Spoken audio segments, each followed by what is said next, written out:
शिक्षा का जो ज़रूरत है, शिक्षा के ज़रूरत के चलते मसलन हमारी जो स्कूल के पाठ्यक्रम है, हमारे कॉलेज के पाठ्यक्रम है, चाहे वो इतिहास हो, चाहे राजनीति शास्त्र हो, चाहे समाज शास्त्र हो, या चाहे भारतीय संविधान हो, या कहीं भी चर्चा होती है, या हमारे इंडियन पॉलिटी या हमारे पॉलिटी की बात हो, कहीं भी देखा जाए, या हम जब भारतीय संविधान को पढ़ते हैं या इंडियन कॉन्स्टिट्यूशन को लिया जाए, इंडियन जाति व्यवस्था को लिया जाए, और भी बहुत सारे बात को जब हम देखते हैं तो डॉक्टर भीमराव अम्बेडकर को याद करते हैं।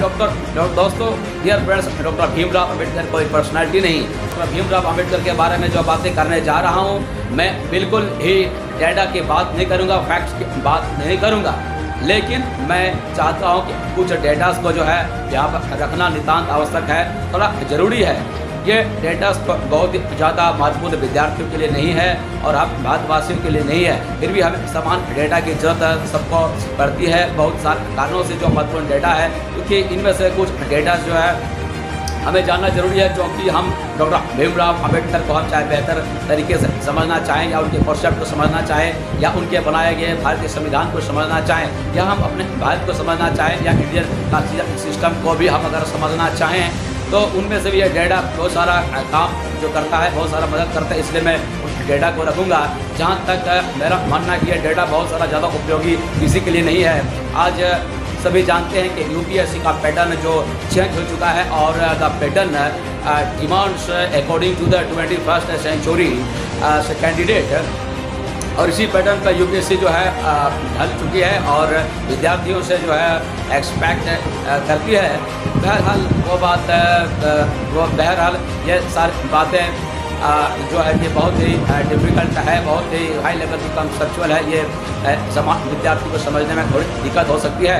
और जहाँ तक स्टेट पीसीएस का पैटर्न भी आज बिल्कुल ही बदल चुका है और बिल्कुल यूपीएससी को फॉलो कर रही है, आज करंट जरूरत को पूर्ण कर रही है। क्वेश्चन में जो बदलाव आ चुका है, तो इसलिए बहुत सारे फैक्ट्स जो राज्य स्तरीय जो प्रशासनिक सेवा है उसमें भी नहीं पूछे जाने वाले हैं, लेकिन कुछ फैक्ट्स उसमें भी पूछे जा सकते हैं। और जहाँ तक जो है समान प्रतियोगिता परीक्षा है, वहाँ पर भी बहुत सारे डेटा फैक्ट्स आप बिल्कुल पूछने वाले नहीं है। बिल्कुल कुछ ही बहुत महत्वपूर्ण डेटास है जो हमारे जो मानविकी हैं, चाहे वो हिस्ट्री हो, पॉलिटी है, और वहाँ से पूछे जाएंगे और बिल्कुल ही कॉन्सेप्ट पूछे जाने वाले हैं। और आप सब पैटर्न जानते ही हैं, वहाँ भी जो है बहुत सारे डेटा की ज़रूरत नहीं है। उसमें भी आज देख रहे हैं सारे चीज़ को लेते हुए करंट पर आज जो है करंट अफेयर्स और करंट मैटर्स पर ज़्यादा जोर दिया जा रहा है। कॉन्सेप्ट को लेते हुए करंट मैटर को जो है क्वेश्चंस का एग्ज़ाम का पैटर्न आज बन चुका है, पूछे जा रहे हैं। बहरहाल ये स्टूडेंट जो समझ रहे हैं या नहीं समझ रहे हैं, और बहुत सारे काफ़ी विद्यार्थी नहीं समझ रहे हैं और बहुत सारे विद्यार्थी समझ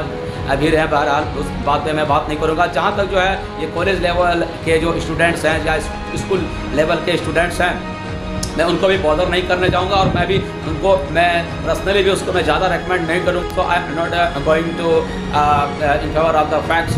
फिर भी जो है मैं कुछ फैक्ट्स जो है मैं जो कि है कुछ फैक्ट्स मैं आप लोग सामने रख रहा हूँ। ये बिल्कुल ही रटने की और इस फैक्ट से बिल्कुल डरने की ज़रूरत नहीं है। हमें ज़रूरत है डॉक्टर भीमराव अम्बेडकर के बारे में समझने की और इसके कॉन्सेप्ट को समझने की। अगर डॉक्टर भीमराव अम्बेडकर को अगर हम समझ गए तो बिल्कुल आज इंडियन कॉन्स्टिट्यूशन को हम समझ सकते हैं, और इंडियन कॉन्स्टिट्यूशन को समझ सकते हैं तो किसी भी एग्जामिनेशन में इंडियन कॉन्स्टिट्यूशन और पॉलिटी में जितने भी क्वेश्चन आते हैं उनको क्वेश्चन बहुत ही अच्छी तरह से हम सॉल्व कर सकते हैं, चाहे वो फैक्चुअल क्वेश्चन हो सामान्य प्रतियोगिता परीक्षा में, चाहे राज्य स्तरीय परीक्षा में, या यूपीएससी का एग्जामिनेशन हो।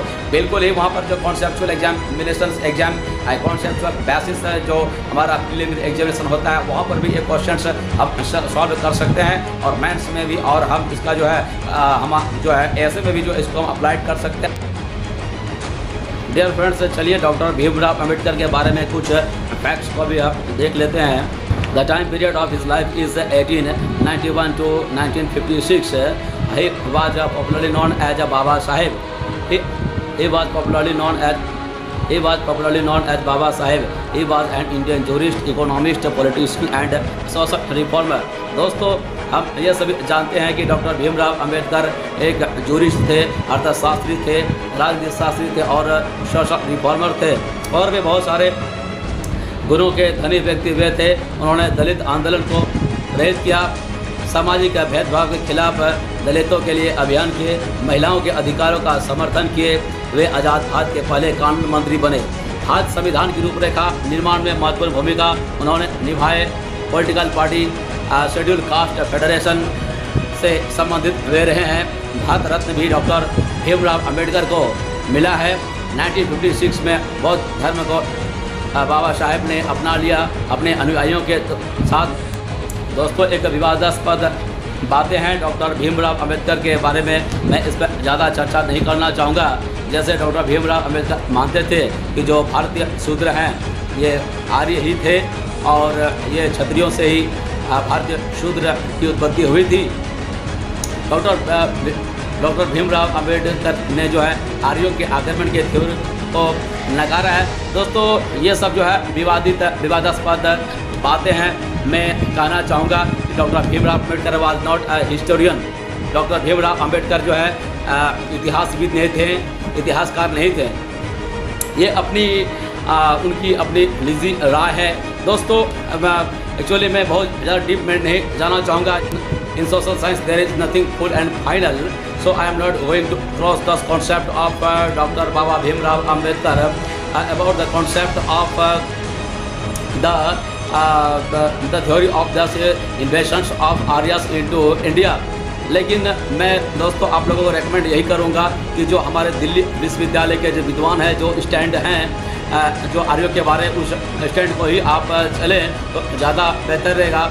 मैं थोड़ा विवादित बात भी आप लोगों के सामने रखा कि थोड़ा सा आप उसके पर्सनैलिटी से रूबरू हो सके। दोस्तों मेरा मानना है, जहाँ तक मैं सोचता हूँ, एक मास्टर ऑफ हिस्ट्री होने के नाते और इतिहास का विद्यार्थी होने के नाते, तो मैं जो है आर्यों के आक्रमण के थ्योरी के साथ ही मैं स्टैंड करूंगा, क्योंकि यह सर्वमान्य मत इतिहासकारों के द्वारा दिया गया है और बहुत सारे जो है इसमें आर्ग्यूमेंट्स हैं, बहुत सारे जो प्रूफ्स हैं इस और इशारा करते हैं, इस और बातों की झुकाव दिखाई देती है। बहरहाल मैं विवाद करने नहीं जाऊंगा, लेकिन हाँ, यूपीएससी के विद्यार्थी हों, चाहे राज्य प्रशासनिक सेवा के विद्यार्थी हैं या जो सामान्य प्रतियोगिता परीक्षा के विद्यार्थी हैं, मैं आपको कहूंगा कि इस बात पर अगर आपको कभी सवाल पूछा जाए तो आप स्टैंड बिल्कुल हमारे जो दिल्ली यूनिवर्सिटी के जो इतिहासकार विद्वान हैं उनके फेवर में जाएं। बिल्कुल आर्यन इन्वेशन का थ्योरी के पक्ष में आप बिल्कुल आपको जाना चाहिए,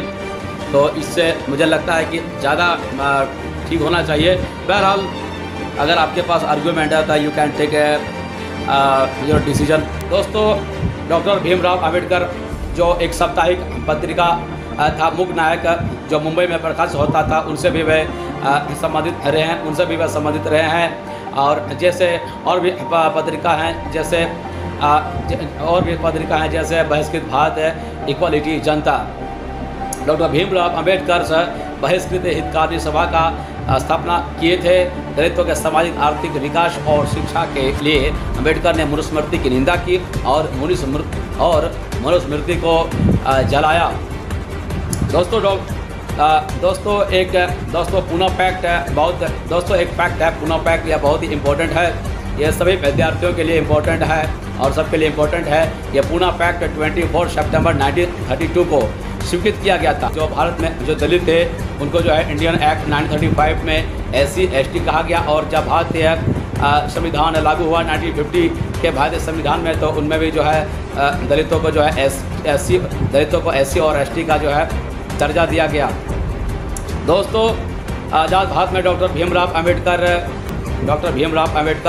राज्यसभा के सदस्य बने। बाल विवाह की भी निंदा की।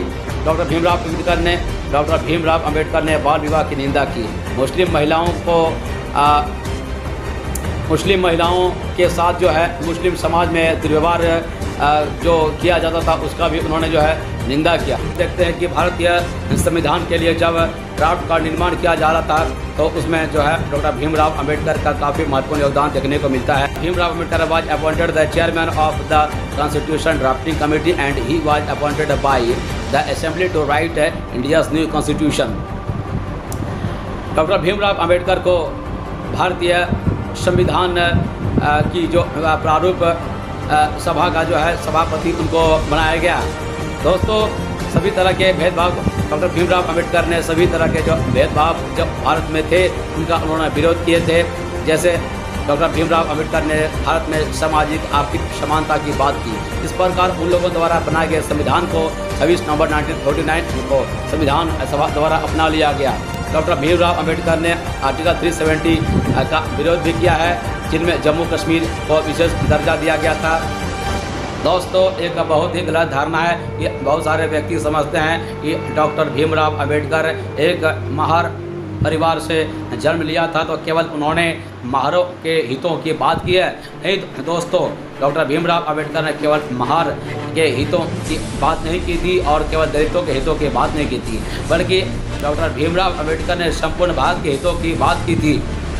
डॉक्टर भीमराव अंबेडकर ने बालकों का कल्याण हो, महिलाओं के कल्याण हो, मुस्लिम महिलाओं के साथ जो अत्याचार हो रहे थे उनके कल्याण हो, और भारत में कृषि जो हमारे भारत में कृषि व्यवस्था था उनमें जो कैसे जो है तरक्की किया जाए, कैसे सुधार किया जाए, तो उन्होंने इस बात को जो है उन्होंने उठाया था। और डॉक्टर भीमराव अंबेडकर ने जो भारतीय संविधान की जो प्रारूप की रूपरेखा बनाने में एक बहुत ही महत्वपूर्ण भूमिका निभाई है। तो उन्होंने इस तरह से जो है वो केवल अपने वर्ग के लिए नहीं सोचते थे, बल्कि संपूर्ण भारत के लिए सोचते थे।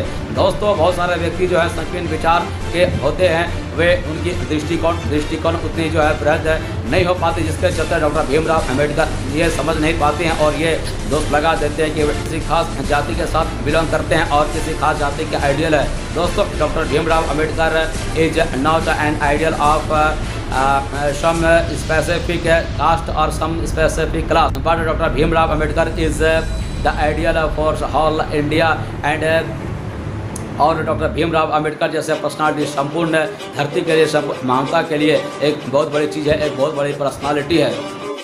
दोस्तों, डॉक्टर भीमराव अंबेडकर ने सबसे बड़ी बात और सबसे मुख्य बात ये बोली है, जिस बात को हमें समझना होगा। चाहे जितनी भी बातें हैं उनके चारों तरफ जितने भी पुस्तकें लिखी गई हैं, जितने भी चाहे आदर्श भारतीय संविधान में वर्णन किया गया है या जितने भी तरह के वाद विवाद होते हैं, उनका एक ही मकसद